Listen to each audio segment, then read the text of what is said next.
Stauffer doesn't walk many.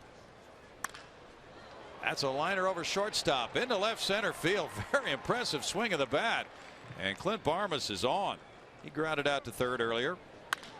Up the middle, another hit added to the streak. 14-game hitting streak for Hunter Pence. 2 on for Carlos Lee now. He hammers one to left center field. That's a flyer.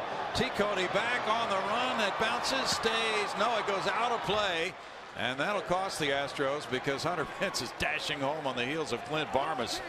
And he'll have to go back to third base on an RBI double by Lee.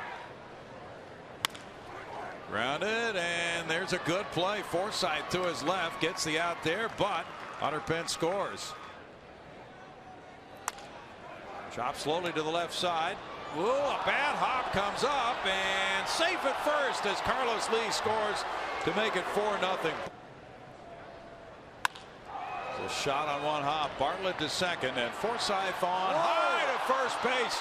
And now Keppinger and Johnson will score. Big mistake on the Forsythe high throw way over the head of Brad Hawpe.